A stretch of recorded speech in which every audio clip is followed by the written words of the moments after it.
사도행전 21장 27절로 36절 말씀입니다. 그 이래가 거의 참에 아시아로부터 온 유대인들이 성전에서 바울을 보고 모든 무리를 충동하여 그를 붙들고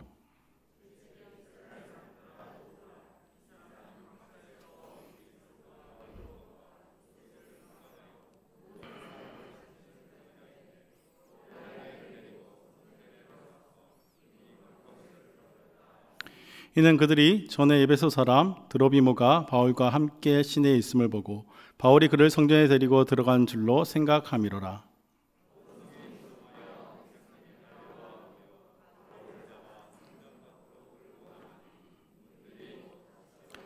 그들이 그를 죽이려 할 때에 온 예루살렘이 요란하다는 소문이 군대의 천부장에게 들리매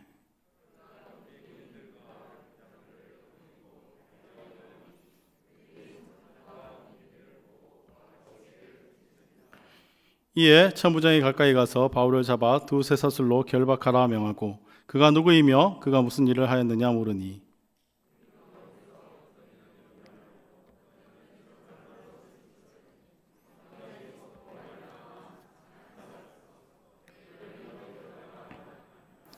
바울이 층대에 이를 때에 무리의 폭행으로 말미암아 군사들에게 들려가니 이는 백성의 무리가 그를 없이하고자 외치며 따라가미러라. 오늘은 함께 주님 다시 오실 때까지라는 제목으로 함께 말씀을 좀 나누려고 합니다. 조금 전에 우리 함께 인사를 나눴는데요. 성령을 사모합시다. 그리고 성령 충만하시기 바랍니다. 라고 인사를 드렸는데 정말로 성령을 사모하십니까? 정말로 성령 충만하기 원하십니까? 왜 성령 충만하기 원하십니까? 제가 2주 전에 전도 동력 세미나를 다녀온 적이 있습니다. 그렇게 전도 동력 세미나를 갔었는데요. 그곳에서 한 강사가 제가 기억하기로 마지막 날이었던 것 같아요. 한 강사가 앞에 나와서 이렇게 강의를 하는데 그런 말을 하더라고요. 여러분 성령 충만하기 원하십니까? 여러분 정말 성령을 사모하십니까? 라고 이렇게 이야기하더라고요. 모두가 동일하게 대답합니다. 아멘. 성령 충만하기 원합니다. 성령을 정말 사모합니다. 이렇게 외치고 있는데 그 강사가 하는 말이 성령 사모하지 마세요. 큰일 납니다. 이렇게 말하는 거예요. 왜 성령 사모하면 큰일이 날까요? 왜 성령 충만하면 큰일이 날까요? 성령 사모하면요 진짜 큰일 납니다. 왜냐하면 성령 사모하면 성령이 내 안에 충만하면 자꾸 내보고 손해보라 하거든요. 성령이 충만하면 자꾸 내 거 포기하라 하거든요. 우리는 내 거 포기한 거 싫어하잖아요. 내 거 손해보는 거 싫어하잖아요. 정말 내가 이 교회 나와서 헌신하는 것도 사실 정말 힘들게 어렵게 결단해서 하는 거지만 그렇게 헌신하면서도 내 거 다 내놓으라면 싫지 않습니까? 그런데 성령 충만하면 우리 하나님이 그렇게 하신다는 거예요. 왼쪽 발 맞으면 오른쪽 발 내밀라 하고 성경을 가만히 보면 사도행전을 가만히 보면요 성령 충만하니까 일어난 일이 뭡니까? 내 거 다 팔아갖고 남 다 주는 거예요. 내 거 다 포기하고 남들 다 잘되게 하는 거예요. 성령 충만하면 이런 일이 있는데 여러분 성령 사모하시겠습니까? 여러분 성령 충만하시겠습니까? 와, 아멘. 믿음 충만하신 우리 성도님들 정말로 이 성령 하나님께서 여러분들 가운데 충만할 수 있기를 소원합니다. 그런데 정말 우리는 가끔 그런 생각들을 하게 됩니다. 성령 충만하면 정말 좋을 것 같고 그래서 성령을 사모하지만 그런데 정작 내 속을 살펴보면요 정작 내 속을 가만히 들여다보면 사실 내가 원하는 건 성공이고 내가 원하는 건 잘 되고 싶은 거고 이왕이면 저 사람보단 내가 낫고 우리 그거 원하잖아요. 그러면 성령 충만, 은혜 충만하고는 완전 다른 그런 모습이라는 겁니다. 하지만 우리는 우리 안에 그러한 소원을 두고 그러한 목적으로 성령 하나님이 나와 함께하기를 원할 때가 참 많다는 것입니다. 하나님의 형통케 하심, 그 형통케 하심이 내가 바라는 형통으로 생각을 하고 그렇게 접근할 때가 많다는 거죠. 그래서 그 강사가 그렇게 말하는 겁니다. 은혜 사모하지 마세요. 여러분 원하는 거 되지 않습니다.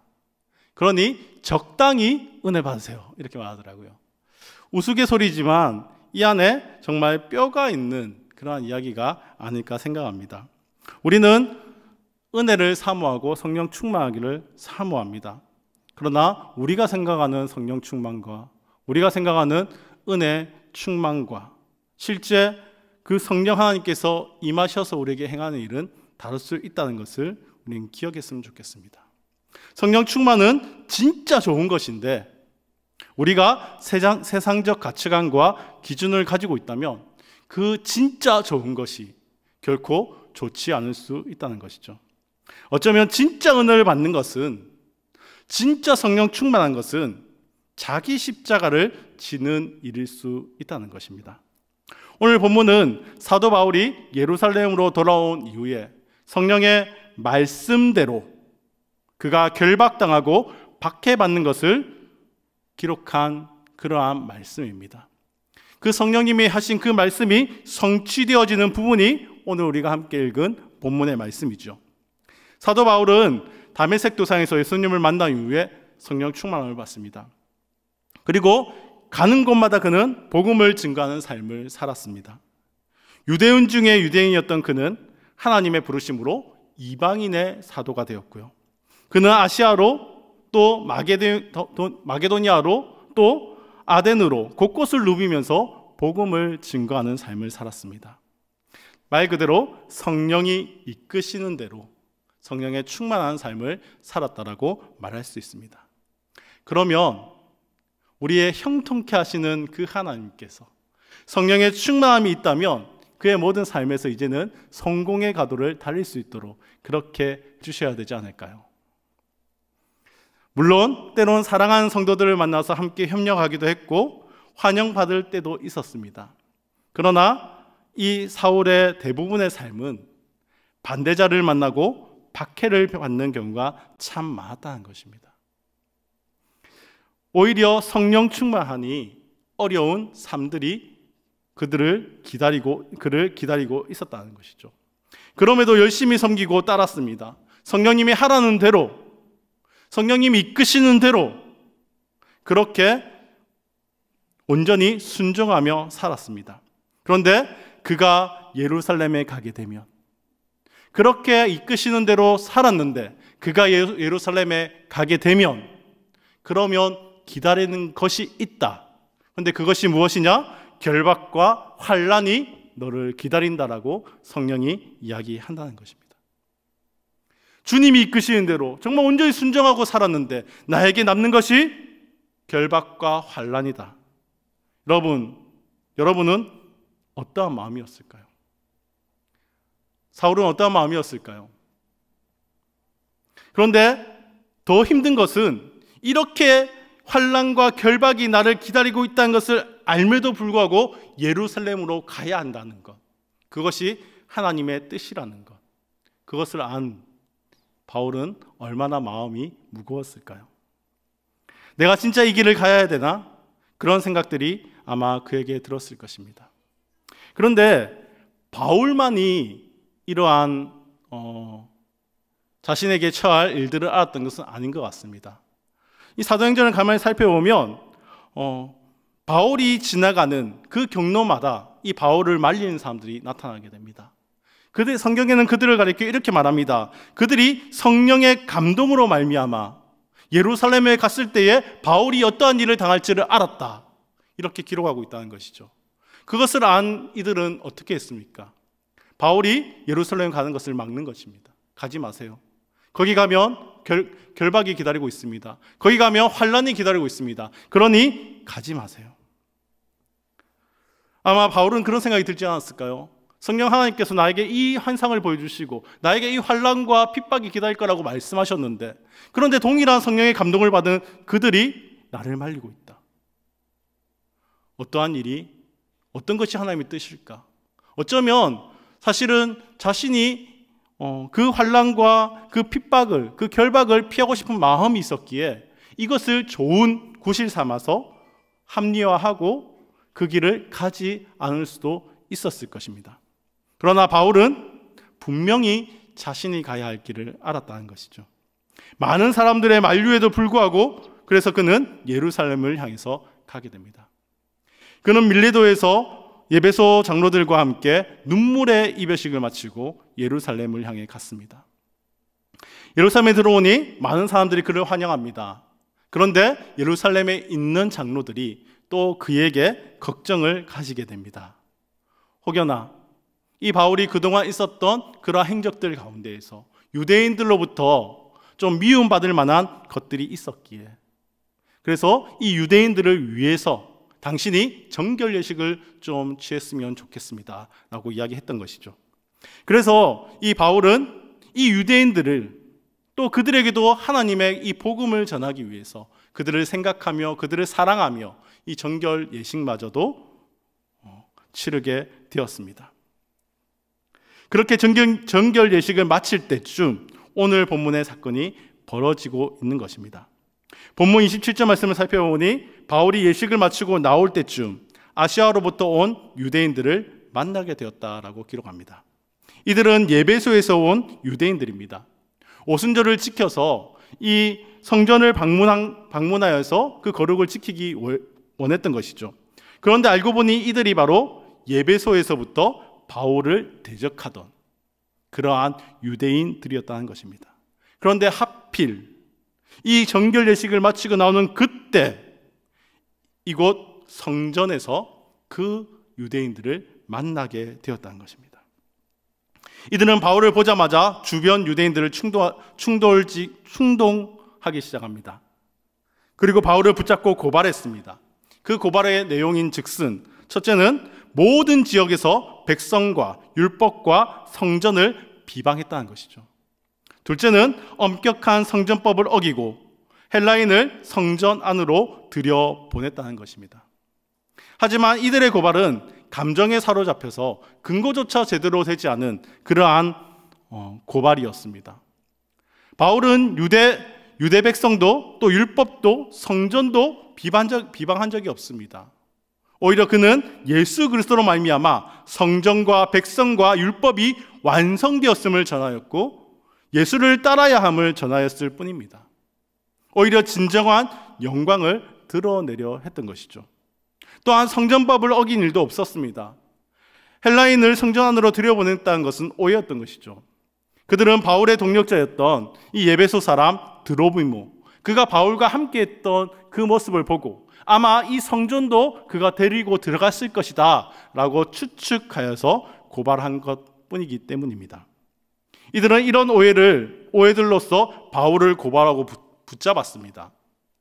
만약 이 오해로 인해서 재판을 받는다면 바울은 죽음을 면하지 못합니다. 로마의 장군이었다가 황제가 되었던 디도, 그는 유대인들에게 비록 로마인이라 할지라도 만약 이 성전의 장벽을 넘어간 사람이라면 그를 죽일 수 있다라고 그렇게 허락을 해 주었기 때문이죠. 그래서 본문 31절과 36절을 보면 유대인들이 그를 때리고 그를 죽이려 하고 그를 죽이자고 외치는 것은 바로 디도의 이 승인과 법에 근거한 것이기에 정당하다라고 스스로 생각했던 것입니다. 그러나 모든 것은 오해로 인한 것이었습니다. 그럼에도 합당한 재판을 할 생각도 하지 않고 사람의 목숨이 달려있음에도 불구하고 사실 유무를 따져볼 생각도 하지 않고 충동에 이끌려서 흥분하여 소동을 일으키고 있는 것입니다. 바울의 목숨이 경각에 달렸습니다. 이제 곧 잘못하면 죽을 수도 있는 위기에 몰리게 된 것입니다. 왜 바울은 그러한 사실을 알면서도 이곳으로 왔을까요? 그렇게 바울의 목숨이 경각에 달리자 하나님은 가만히 있지 않습니다. 왜냐하면 아직 이 바울이 해야 할 일들이 남아있기 때문입니다. 이 바울을 통해 아직도 복음은 선포되어야 됐고 이 복음이 로마에까지 가야 했기 때문이죠. 그래서 하나님께서 급히 움직이십니다. 로마 천부장을 준비해 두시고 이 천부장을 보내주셨던 것이죠. 예루살렘 성전 한쪽 모퉁이에는 안토니아 요새라는 곳이 있습니다. 이곳에서는 로마 군인들이 주둔하고 있는데요. 혹여나 이 성전을 중심으로 유대인들이 모일 때에 혹여 그 안에서 반란이 일어날까봐 그것을 제압하기 위해서 이러한 군인들을 두고 있는 것입니다. 그런데 그 군인들, 그 천부장이 지금 이 바울을 구하기 위해서 나타난 것입니다. 급히 군인들이 출동을 해서 바울을 살립니다. 그를 사람들이 때리고 죽이려 합니다. 그럴 때에 이 복음을 전하고 있는 이 바울을 체포해서 일단 그를 보호했던 것입니다. 복음을 전하고 예수를 증거하는 자를 유대인은 죽이려 하고 헬라인은 보호하려 합니다. 참 아이러니한 그러한 장면이죠. 정말 하나님을 따른다는, 정말 진리를 쫓는다는 유대인들은 오히려 복음을 들고 있는 이 바울을 죽이려 하고 헬라인은 그를 보호하려고 하는 그러한 장면입니다. 천부장은 소란이 무엇 때문인지 공명정대하게 판단하기를 원했습니다. 그래서 원인을 찾으려 했습니다. 사람들에게 물어봅니다. 무엇 때문에 그럽니까? 사람들은 이 말 저 말을 하더라는 것이죠. 무엇 때문인지도 모릅니다. 그저 충동에 이끌려서 이 바울을 죽이려 했을 뿐입니다. 마치 30년 전 예수님이 재판받던 그 모습. 그가 어떠한 잘못이 있는지, 그가 어떠한 죄가 있는지 묻지 아니하고 그를 죽이려고 그 소동을 일으켰던 그 모습을 연상케 하고 있는 것입니다. 바울은 이 일련의 모든 일이 일어날 것을 알았다는 것입니다. 그가 결박당하고 환난을 당할 것을 그는 알았습니다. 그런데 왜 그는 예루살렘으로 온 것일까요? 성령이 그를 인도했기 때문입니다. 성도 여러분, 성령이 충만하면 자기 손해의 삶을 살게 합니다. 은혜가 충만하면 내 것을 내려놓아야 할 때가 있습니다. 하지만 이 길이 복된 길인 줄 믿으시기 바랍니다. 바울은 예루살렘으로 내려가고 잡히고 박해를 받는 것, 복음을 위하여 위협을 당하는 것, 이것이 하나님의 뜻인 줄 믿었습니다. 그것이 예수님께서 제자들에게 가리키던 자기 십자가를 지는 것이다 라고 생각했을 것입니다. 예수님께서는 마가복음 8장 34절 말씀에서 이렇게 가르치셨습니다. 누구든지 나를 따라오려거든 자기를 부인하고 자기 십자가를 지고 나를 따를 것이니라. 십자가를 지는 삶, 자기를 부인하는 것입니다. 예수님은 십자가를 지시기 위해서 자신의 본성을 내려놓았습니다. 살고자 하는 본성, 나를 위하고자 하는 마음, 나 중심적인 모든 생각들을 다 내려놓았습니다. 하나님의 뜻에 철저히 자신을 복종시키셨습니다. 그것이 바로 십자가를 지는 것이었습니다. 그럼 자기를 부인한다는 것은 무엇일까요? 자기를 부인한다는 것은 고통과 죽음을 피하려는 나의 본성을 거부하는 것입니다. 자기 십자가를 지는 것도 자기 부인의 시각적 표현입니다. 자기 십자가를 지는 일은 나를 속썩이는 사람 혹은 어떠한 사건을 내가 끌어안는 정도, 그 정도의 것을 이야기하는 것이 아닙니다. 나의 이기적이고 자기중심적인 본성을 거부하는 것입니다. 나의 생각과 본성을 거부하고 철저히 하나님 말씀에 복종하는 것, 그것이 자기 십자가를 지는 삶이 아닐까요? 바울이 왜 예루살렘으로 향했습니까? 그것이 하나님의 뜻이었기 때문입니다. 바울이 왜 유대인을 품기 위해 정결 예식을 받았으며 왜 유대인에게 체포당하고 환난을 당했습니까? 그것이 하나님의 뜻이었기 때문입니다. 인간의 본성은 살고자 합니다. 그래서 바울을 사랑했던 사람들은 바울이 예루살렘으로 가지 않기를 바랬습니다. 그가 사랑하는 그가 살아있기를 원했기 때문입니다. 그러나 바울은 자기 본성을 버리고 하나님께 복종했습니다. 그것이 자기의 십자가를 진 것입니다.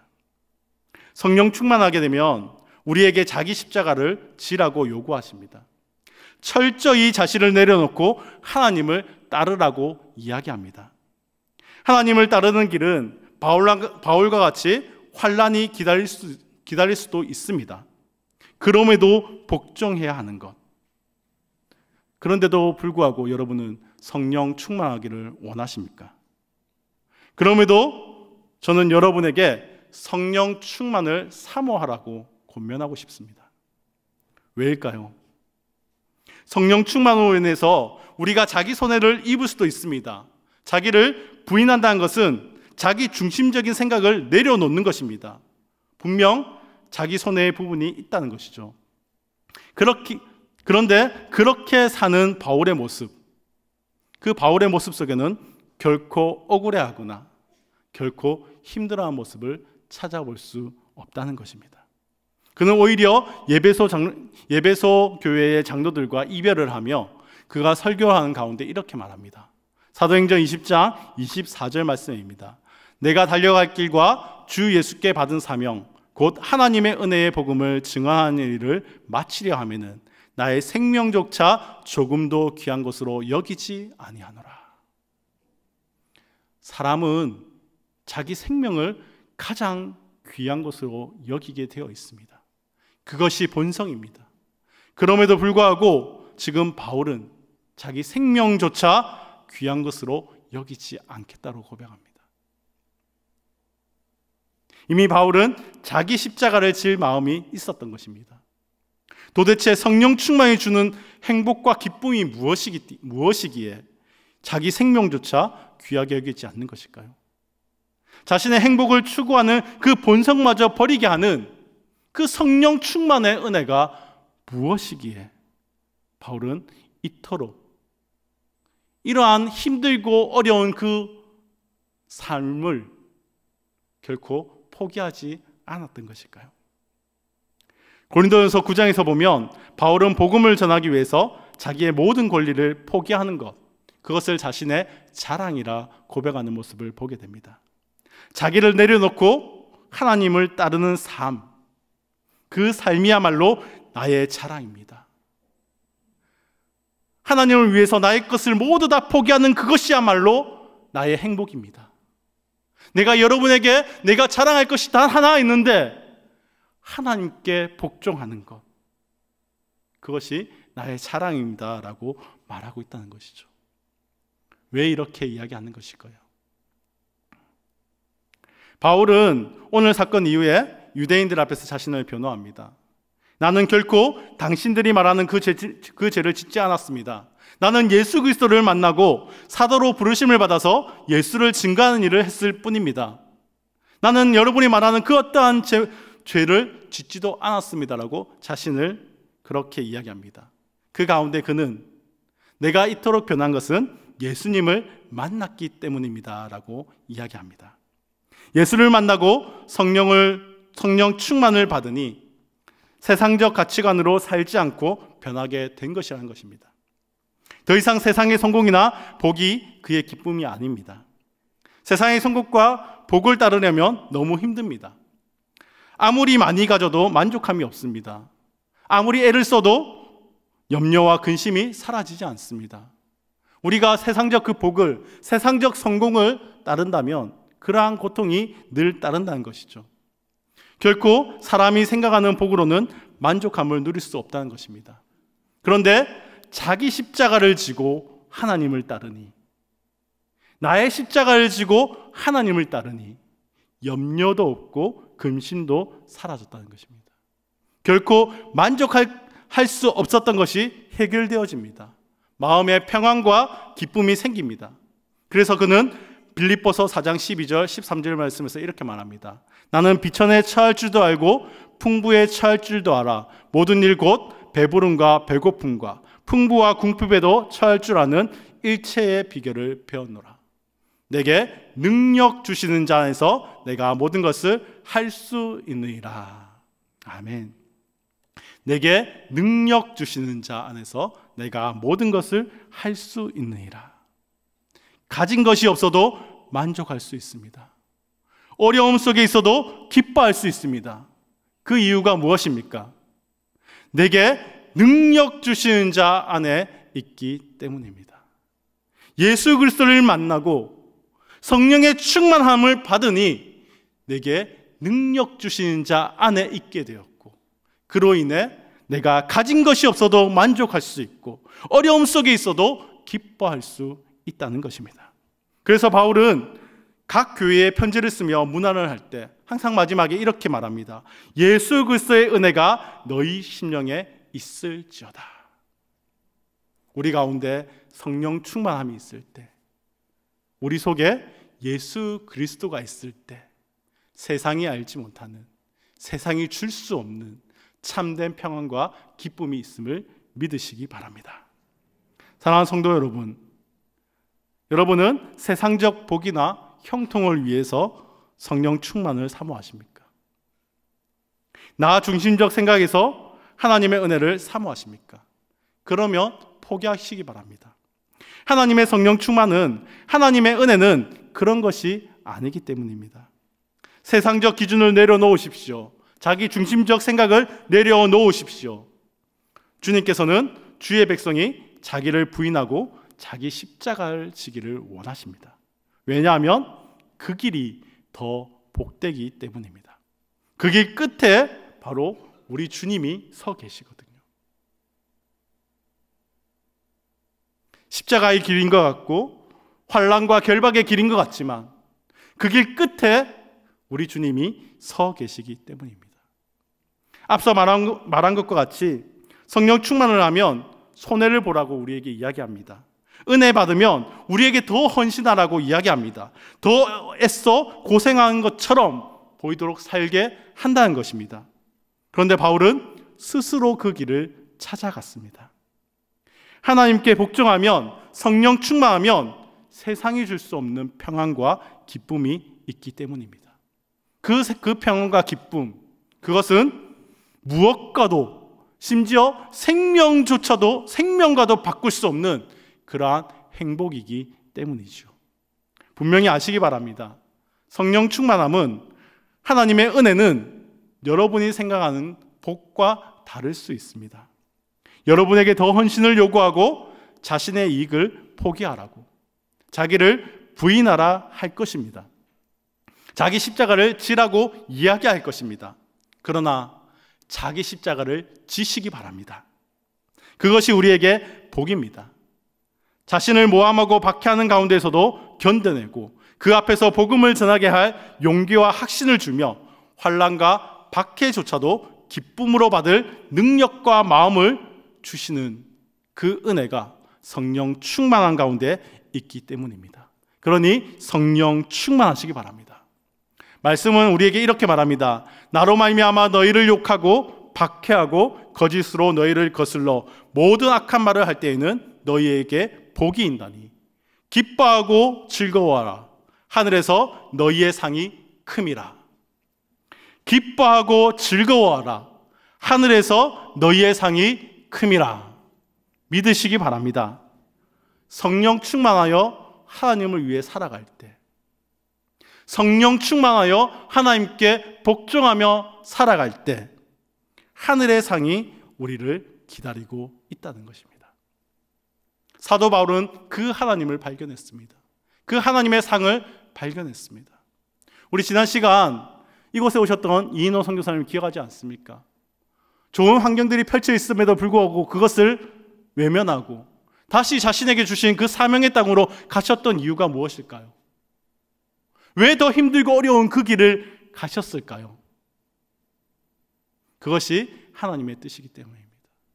그 길 끝에 하나님이 자신을 기뻐 반겨 맞아 주실 것을 보았기 때문입니다. 우리가 성령 충만으로 말미암아 걸어가는 그 길이 환난의 길일 수 있지만, 결박의 길일 수 있고 손해의 길일 수 있지만, 그 길 끝에서 우리 주님이 기다리고 계십니다. 내 사랑하는 딸아, 내 사랑하는 아들아, 나로 인하여 네가 이 세상 가운데서 그토록 힘들고 어렵게 살았지. 그러한 네가 나의 기쁨이란다. 그러한 네가 나의 자랑이란다.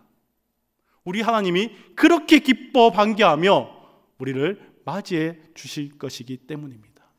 그 하나님을 바라보았기 때문에, 그 하나님을 발견했기 때문에 바울은 결박당할 줄 알면서, 바울은 죽음이 자신을 기다릴 줄 알면서 이 예루살렘을 그는 방문할 수밖에 없었던 것입니다. 이렇게 충성된 자를 하나님은 기뻐하십니다. 하나님은 또한 그를 보호하셨고, 또한 그가 끝까지 로마에 이르러서까지도 하나님의 복음을 증거할 수 있도록 축복하셨습니다. 우리도 그러한 이 바울이 보았던 하나님, 그 하나님을 볼 수 있는 축복이 있기를 바랍니다. 그러기 위해서 성령 충만하십시오. 성령 충만하셔서 정말 그 하나님을 발견하고 이 땅 가운데에서 그 하나님으로 인해 기뻐하고 그 하나님으로 인해 평안을 누리고 그 하나님으로 인해 기뻐할 수 있는 은혜가 우리 성도님들이 있으시기를 축복합니다. 사랑하는 성도 여러분, 사도 바울은 자신의 그 십자가의 길을 기꺼이 달려갔습니다. 주의 영광을 위해서, 자신의 안위를 위해서가 아니라 주님의 영광을 위해서 그 길을 담대히 걸어갔습니다. 그 길 끝에 주님이 서 계심을 보았기 때문에 기쁨으로 그 길을 달려간 것입니다. 저희도 주님을 바라보면서 주의 영광을 위해서 살았으면 좋겠습니다. 이 길을 기쁨으로 달려갈 수 있었으면 좋겠습니다. 주님이 우리에게 주신 그 자기 십자가를 지고 성령 충만한 가운데에서 그 주님께 달려가는 은혜를 저와 여러분이 누렸으면 좋겠습니다. 참된 행복과 기쁨을 알고 싶지 않으십니까? 박해와 환난마저 이겨낼 수 있는 그 기쁨을 누리고 싶지 않으십니까? 그러면 성령님을 사모하십시오. 하나님의 은혜를 사모하십시오. 세상이 알지 못하는, 세상이 감당치 못하며 세상이 이해하지 못할 행복과 기쁨이 성령 충만 안에, 하나님의 은혜 안에 있기 때문입니다. 그러니 그 하나님을 사모하며 그 하나님께 달려가는, 그리하여 바울과 같이 우리의 모든 삶을 그 하나님만 바라보며 기뻐할 수 있는 저와 여러분이 될 수 있기를 주님의 이름으로 축복합니다.